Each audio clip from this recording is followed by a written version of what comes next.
Está chegando ao final mais uma legislatura e a Câmara se recusa a mudar o sistema eleitoral.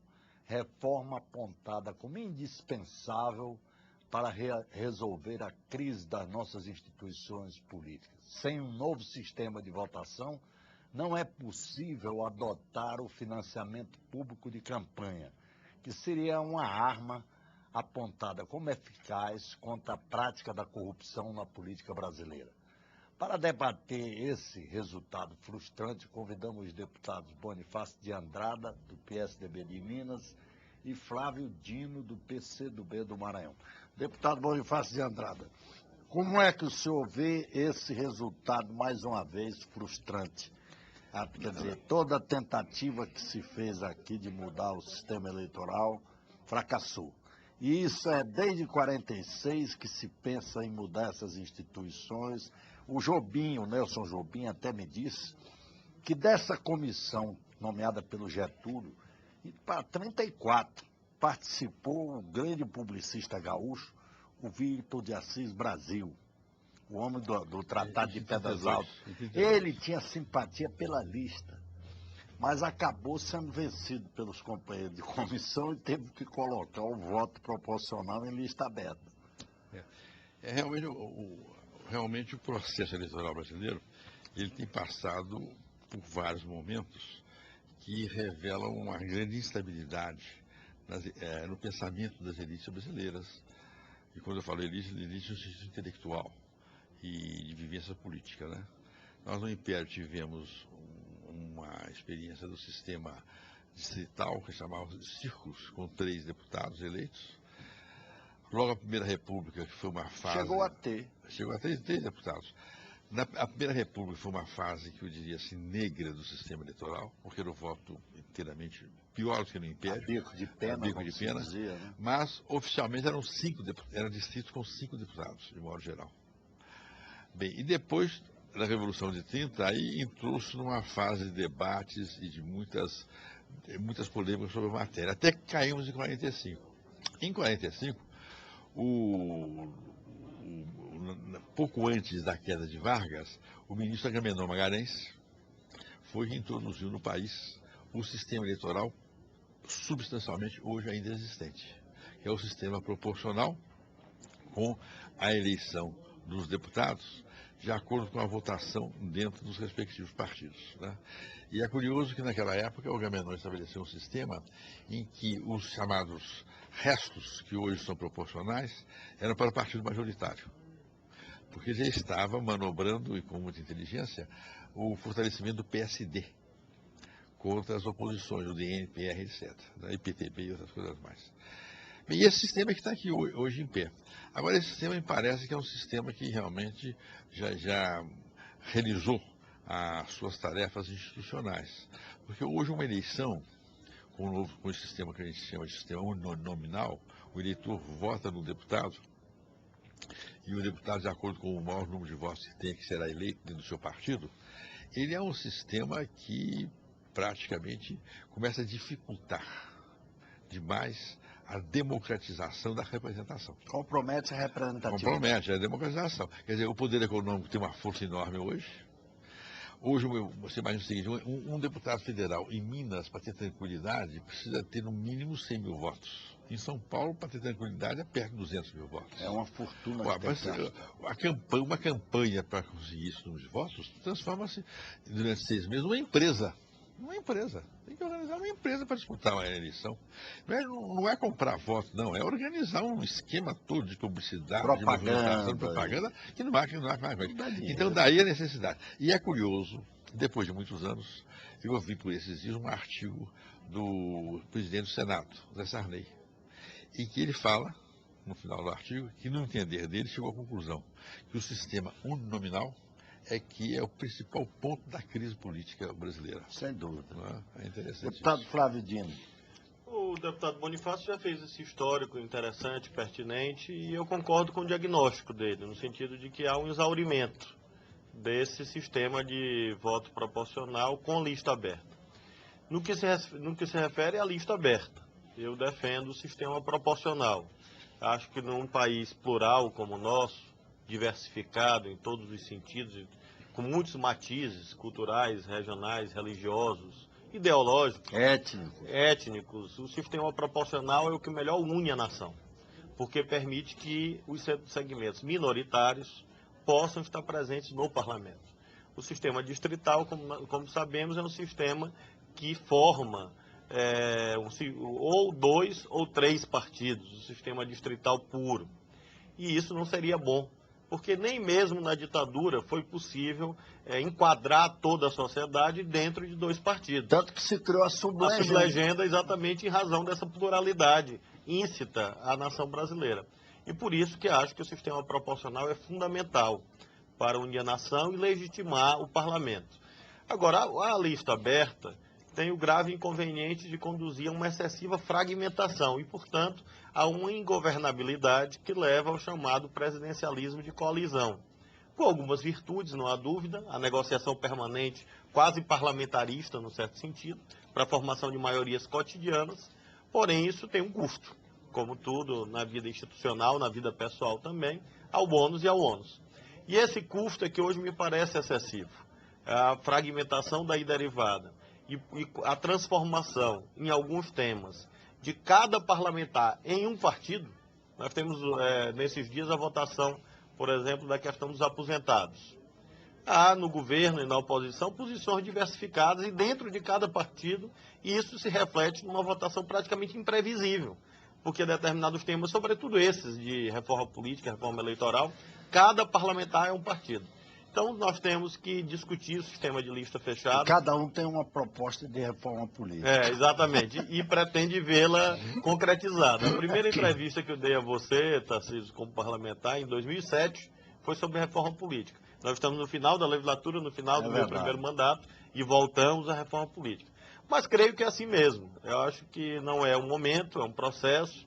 Nós conseguimos avançar alguns pontos que estão revelando suas virtudes agora. A lei eleitoral que votamos ano passado, vamos prosseguir nesse debate do sistema político, do sistema eleitoral.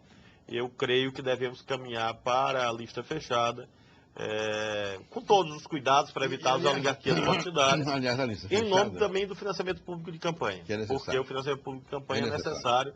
Essa eleição agora vai mais uma vez demonstrar que o sistema atual é um sistema produtor de escândalos. Escândalos, inclusive, que atinge todos os partidos. Como foi o caso de Brasília, que foi o mais escandaloso. A lista fechada, ou a lista, digamos assim, eu chamo democrática, não é fechada, a lista democrática, porque é o partido que passa realmente a prevalecer com a lista, com o voto em lista, quase que foi vitorioso aqui na Câmara dos Deputados no ano anterior.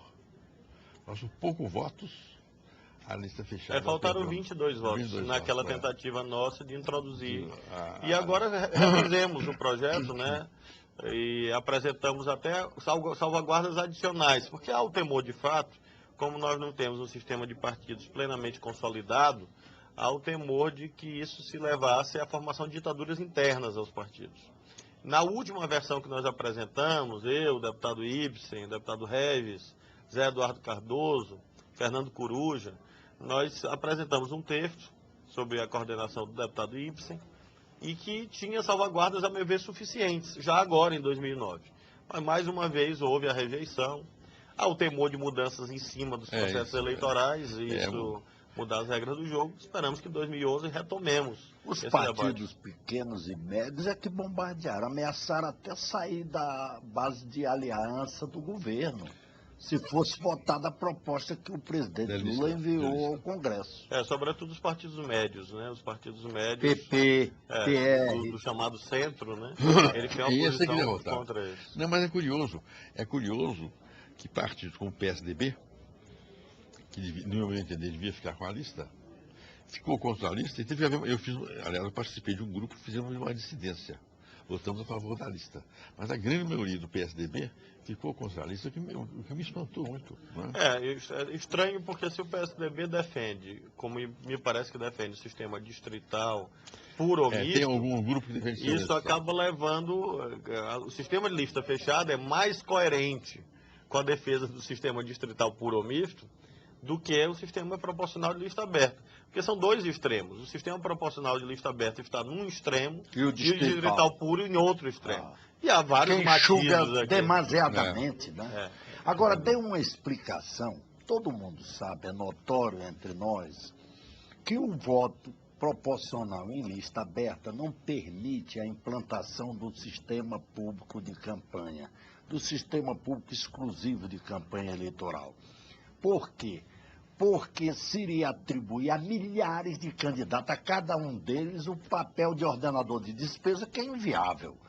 O ordenador de despesa teria que ser o partido político, cabendo à direção do partido ou à convenção nacional que escolhe a lista, definir qual o gasto a que cada deputado teria direito, qual a verba que cada um teria direito do total recebido da Justiça Eleitoral, não é? Em verdade, porque não haveria campanhas individuais. Por É. isso que a lista fechada, ela permite melhor o financiamento público. Eu não acho que seja goiabada com queijo, que os dois devam necessariamente andar juntos. Goiabada é bom, queijo é bom. Acho que o financiamento público pode ser aprimorado no Brasil, mesmo com a lista aberta. Agora, até gradativamente, progressivamente, o Brasil é um país de grandes transições. Nós levamos 38 anos para abolir a escravidão. Então, esse é um exemplo que mostra uma certa marca da vida brasileira, da vida institucional pelo menos, que é o apreço a grandes transições, para o bem e para o mal. Nós temos que lidar com essa realidade. No caso do sistema político, acho que nós devíamos agora graduar melhor a relação do financiamento público com o financiamento privado, uma vez que há um consenso de que o financiamento privado se exauriu, poucas empresas financiando a vida política gera problemas, hoje, inclusive para as empresas, que é uma novidade, não só para os financiados, como também para os financiadores. Elas não estão querendo entrar no Lógico que não, financiamento aberto, pelo porque há menos. uma grande criminalização de todas as modalidades de doação, posteriormente, né? E, então, esse sistema exauriu. Então, nós devemos, pelo menos, calibrar melhor o financiamento público e o financiamento privado, e depois chegarmos a essa conclusão, de que o que melhor se coaduna com o financiamento público é a lista fechada. O financiamento público é fundamental. Mas há um dado também que parece muito significativo. É que, infelizmente, isso aí nós, de fato, temos como as raízes do movimento 64, os partidos políticos hoje no Brasil estão muito fracos, com poucas exceções. O PT tem uma certa organização, o PCdoB também tem, mas os partidos, de modo geral, são partidos muito desorganizados e, sobretudo, são partidos pouco fiéis à sua programação. Eu vejo o meu partido, o PSDB. O PSDB, ele nasceu sob a égide das ideias parlamentaristas e abandonou as ideias parlamentaristas.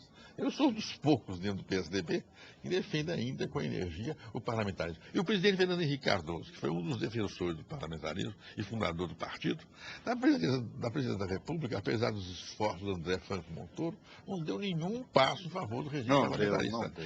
Então significa o seguinte... Ele gostou, né? Ele gostou do presidencialismo. Quer dizer, o Imperial, partido, o partido político no Brasil está muito fraco.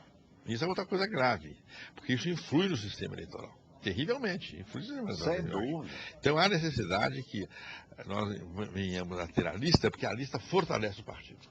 Ela fortalece o partido. E essa história de dizer que dentro dos partidos haverá capitães, haverá coronéis, isso é nada mais nada menos do que uma crítica que se faz a organização. Qualquer organização há lideranças fortes. E tem que haver liderança forte. Um partido, o PCdoB, é um partido que, pela sua tradição e pela sua importância em toda a história dos últimos tempos, é um partido de lideranças fortes. É o que chamamos de centralismo democrático. É a liderança forte. O partido tem que ter liderança forte mesmo, tem que ter, não direi coronéis, né? Mas tem que ter homens fortes. E partido que não tiver liderança forte, indiscutivelmente esse partido não consegue se movimentar. É como se fosse um veículo com um timoneiro ruim, timoneiro fraco. De modo que nós temos que marchar para a lista fechada e fortalecer os partidos, e dentro dos partidos fortalecer as lideranças fortes, as lideranças capazes, porque Agora, elas não partido. eu acho, Bonifácio, que o grande... Mas é lógico, respeitar os princípios democráticos, Isso, respeitar os princípios democráticos, os direitos das pessoas reclamarem, até, de certa maneira, até de dissidências, eu admito, até de dissidências em certos casos, embora haja as questões fechadas. Mas o partido é fundamental no regime democrático. E hoje uma das nossas grandes falhas é a deficiência dos nossos partidos, que infelizmente encontram as suas raízes no movimento 64. Eu digo infelizmente porque eu participei do movimento 64. Foi uma ruptura drástica, né? Drástica. Porque você tinha partidos relativamente enraizados naquele momento. Né? Exatamente, enraizados. Você tinha com uma certa doutrina identificável, pelo menos. O PSD, a UDN, o PTB, pelo menos. Exato. E o nosso partido, né? Já presente na cena política, outros, o PSB. Você tinha uma certa identidade programática que a sociedade distinguia. Isso foi interrompido drasticamente pelo golpe de 64. Que tentou depois fazer nós não conseguimos, porque como houve o represamento, a tendência no momento seguinte é a fragmentação. Não, mas 64 é interessante. É que como é que a metodologia matemática, que existe muito na visão, nas observações e nas pesquisas políticas, ela predominou. Então, os homens do poder em 64 acharam que podia matematicamente dividir o país em grupos políticos, né? Para que se alcançasse um revezamento no poder salutar. Mas acontece em matemática, você não pode pôr de forma nenhuma na atividade política, né? De forma nenhuma. E nem tampouco as técnicas de recrutamento militar, elas valem para a atividade política. Partido não é batalhão de jeito nenhum. Ainda bem que não, né? Porque aí a lógica da hierarquia não vale. Agora, Tarcísio, eu acho que nós temos que encontrar um modo. E acho que a experiência da lei eleitoral do ano passado, da qual eu fui relator, e o deputado Bonifácio tem uma grande contribuição, ela é valiosa. Porque nós construímos ali em torno de uma mesa... Uma experiência valiosa. Né? E alguns avanços que estão já agora sendo reconhecidos. A obrigatoriedade dos candidatos majoritários a apresentarem os seus programas, a questão da internet, um incentivo à participação política das mulheres. Nós teremos agora, nesse processo de 2010... resultados, alguém vai dizer tênues, é verdade, tênues, eu reconheço disso, eu estive aqui e disse, olha, nós não vamos fazer aqui uma revolução no processo político brasileiro, porque não é possível fazê-la. Nós vamos fazer reformas tópicas que, somadas, levam à consecução de alguns objetivos. Acho que esse método deve ser recuperado em 2011. Há em todos os partidos especialistas que são formadores de opinião nessa matéria política, eleitoral, o deputado Bonifácio é um deles, que são, no certo sentido, referências à casa. É preciso fazer reuniões informais, porque quando vai para essas comissões institucionalizadas, aí há aquelas dualidades, governo, oposição, direita, esquerda, que elas acabam falando mais alto. E você não constrói os consensos necessários num tema difícil como esse. Então, acho que reuniões informais, nós íamos em 2011 conversando e encontrando os passos que devem ser dados. Há um diagnóstico comum de que o sistema proporcional, com lista aberta, financiamento privado baseado em empresas, ele se esgotou. Poucos divergem desse diagnóstico. Há quem divirja. Há quem acha que esse sistema, ele pelo contrário é exitoso, porque garantiu a consolidação da democracia no Brasil. Garantiu, é verdade. Não há dúvida que ele, olhando... Ele deu a sua contribuição muito grande. E agora há um esgotamento. Acho que esse diagnóstico é amplamente majoritário entre os parlamentares, o mundo político de modo geral, e também a comunidade dos especialistas, acadêmicos, etc., os jornalistas políticos. A questão são os passos. Como ir chegando a essa... Mas a deficiência do nosso sistema é isso. Um deputado, o voto nominal, que é o que prevalece, um deputado para se eleger em certos estados precisa de 100, 150 mil votos. Isso é um partido. Quer dizer, o deputado se transforma, o candidato a deputado se transforma num partidinho. Não tem dúvida nenhuma. E depois acontece o seguinte, que aconteceu, eu não quero citar o nome do deputado. Teve um deputado, inclusive era no meu partido, não era no meu partido não, mas como teve uma votação muito expressiva, ele enfrentou a direção do partido e falou, não, eu sou deputado à minha custa. Eu alcancei o percentual para ser um deputado sozinho, independentemente de partido. E por isso eu não admito que me imponham determinadas orientações e diretrizes. Quer dizer, o deputado teve tanto voto, né, que chega a essa posição. Quer dizer, o sistema já está realmente criando problemas. Agora, todos chegam à conclusão de que é indispensável essa reforma, mas não foi possível fazê-la. Agora, outra coisa, então, será possível fazê-la no início da próxima legislatura? Mas há um outro dado que eu quero chamar, que é importante isso. É a questão populacional. Quando o Agamenon introduziu em 1945 o atual sistema do voto nominal, o país tinha uma população muito menor. 40 milhões de habitantes. Então, eu me lembro, um deputado federal naquela época se elegia com 15, com 20 mil votos. Até menos. Deputado estadual, eu vi deputado estadual de partidos fortes naquela época se eleger com 3 ou 4 mil votos. Isso é uma coisa que é difícil hoje, né? Hoje um partido forte, um deputado para se eleger no partido forte, precisa de muitos votos. E isso aí, então, na realidade, implica numa distorção da própria vida partidária. Votar essa reforma político-eleitoral no início da próxima legislatura? Aí depende, né? Depende de elementos... Governo, presidente da República, eleito, forte. Isso depende de elementos psicossociais, coletivos, que vão surgir dentro do Congresso depois da próxima eleição. Se for eleito um candidato a presidente da República... Depende do ambiente se for eleito o presidente da República, as coisas marcham no... Eu acho que essa experiência de alternância que nós tivemos, o PSDB liderando um projeto durante 8 anos e o PT liderando outro projeto durante outros 8 anos, alinhando de um lado os partidos mais do centro para a direita e do outro os partidos mais do centro para a esquerda, acabou sendo uma pré-condição, uma premissa bastante importante, porque eu acho que reduz as desconfianças. Como a alternância se afirmou, nós teremos agora uma eleição bastante disputada, bastante acirrada, cujos resultados são imprevisíveis. Acho que isso gera um ambiente propício para que haja uma negociação mais ampla. Agora, insisto na questão metodológica. Se houver ansiedade de enfrentar o problema de uma vez só, o problema é tão grande que acaba engolindo os que pretendem domá-lo. Por isso, acho que nós devemos enfrentá-lo parceladamente. E acho que a questão nuclear hoje fala mais alto e que pode puxar as demais é a questão do financiamento das campanhas. Essa é a questão mais grave. É mais grave. Porque é a que a sociedade compreende melhor. A sociedade reconhece que nós precisamos melhorar a qualidade da vida política, a probidade, a moralidade. Vejamos essa demanda do chamado projeto Ficha Limpa. Isso é um sintoma, é a ponta do iceberg de um cansaço social, dizendo, olha, nós não queremos mais escândalos na vida política. A base de todos os escândalos que nós assistimos nos últimos 10 anos, para não ser localizado no partido A, B ou C, nos últimos 10 anos, estavam relacionados ao modo como a vida política é financiada. E ela há de ser financiada de algum modo. Não existe eleição gratuita em nenhum país do planeta. É impossível. É uma questão empresarial. Então, nós temos que enfrentar essa questão. Né? Essa é a questão número 1. Nosso tempo está praticamente esgotado. O senhor quer dizer mais alguma coisa, deputado? Eu quero dizer o seguinte, o deputado Flávio Dino aqui é uma figura ilustre, né?